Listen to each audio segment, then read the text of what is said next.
maybe we can go on and talk about the next topic. Kind of looking at player behaviors. Sure.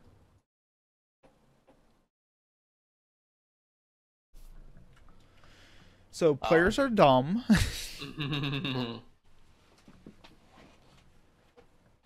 I think one of the interesting things we can kind of look at is what we kind of already talked about.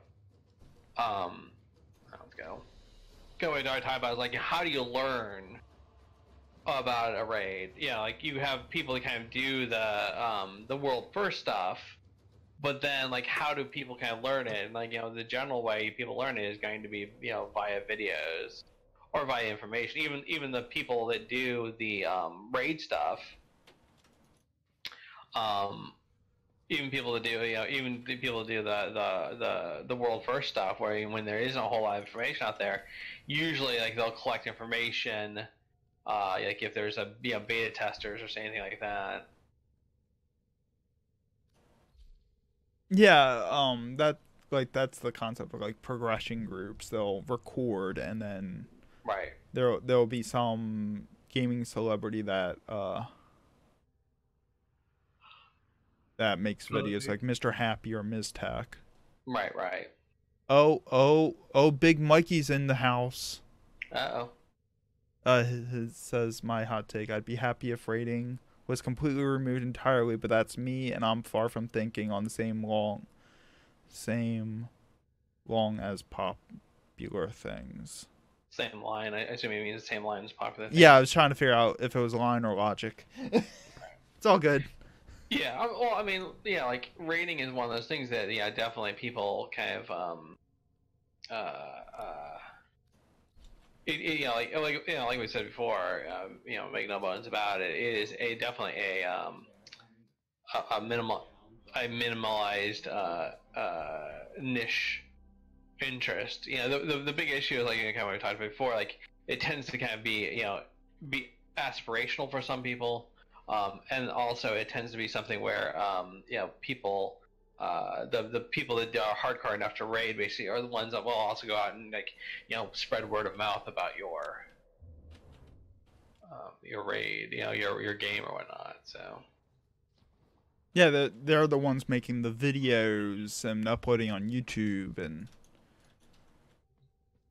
because like as a streamer, I can say I have a really hard time streaming MMOs like 14 because I don't do rating and there's not much to stream about them otherwise, Give me a second before we go. I know, so tough. Like I can do 11, but that's just because 11 is such of a there's so much involved in doing simple things in that, but 14 is just you run out, do what you need to do, and go home.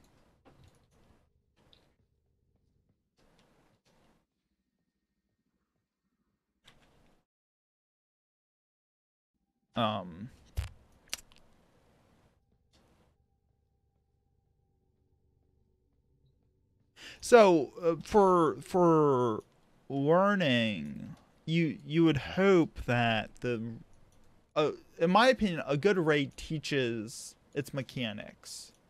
It introduces them in some way. Right. Or it uses mechanics you kind of learn from another source. Mm-hmm.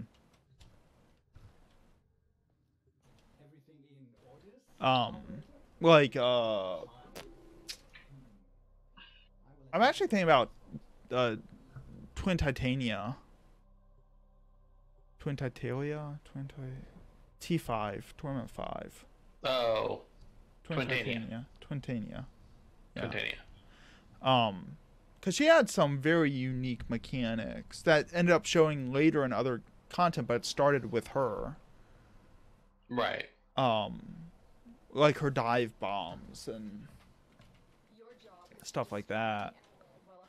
I think she's the only raid in 14 that has like environmental conditioning to it. Because like to avoid her dive bombs, there's a very specific part of the arena that everyone goes because her dive bomb's predictable in that one spot. Right. I can't actually think of any other raid bosses that have that kind of environmental learning. Mm-hmm. All the other raid arenas tend to just be open circles. Right, Now that I right. think about it. Yeah, very specific. Yeah, and so like, but you know, like there's kind of the, like you said, you know, like we were kind of talking about before. There's kind of the expectation that people are going to look it up. They're going to find out information. And I'm one of the people, like, I would love to have, you know, like, you know, to be able to kind of sit down with a bunch of like-minded people and just figure out raid mechanics. Mm-hmm. You know, yeah, because I mean, like, you know, like you said, you know, like, a lot of good designers will basically kind of design it so that you you kind of understand the mechanics before they hit you. Or in theory. Right, right, right. Like sometimes it's a little more subtle and you can overlook things. Right, right. But like, you know, but again, like, you know, there's the expectation that, you know, you're going to know these mechanics before you go in, you know, like understanding it, you know, whether it's you watching a video or getting a description from somebody or whatever. You know, very few people kind of go into a raid without some kind of like understanding about how it's going to work. I think the other interesting thing that, you know, kind of we talked about before with EverQuest's model was that, like, you know, they develop a lot of ways to kind of figure out who gets the loot. Right. You know, like, because that's the most important thing. Is the loot. I mean, you know, like you get, you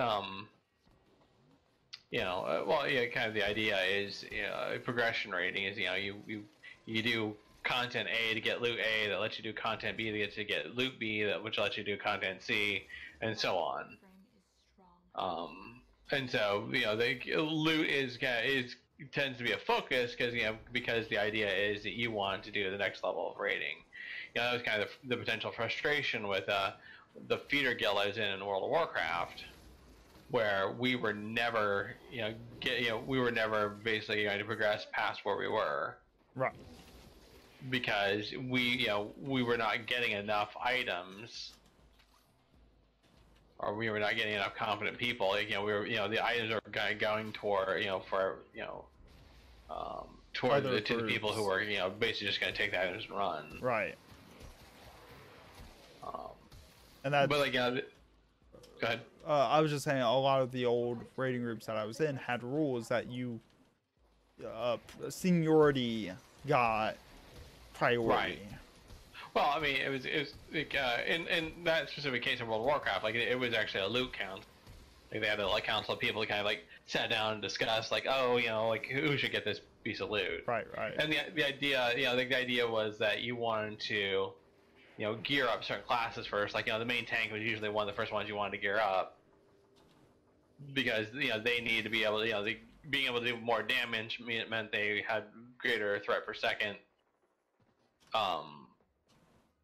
And then also, like, heavier armor means they were taking less damage, so your healers were less likely to run out of mana. Because if you geared up your DPS faster, then they could just pull aggro easier and right, exactly. And back then, aggro management was like the big key. It wasn't necessarily DPS. Right. Yeah, I guess that's kind of another interesting thing to think about it. It's been the shift and how strategies work and whatnot. Mm-hmm. Where it used to be the focus used to be very much on the tank, but now it's kind of more on the DPS, DPS checks, enrage timers, and things like that. Yeah. Very rarely do you feel a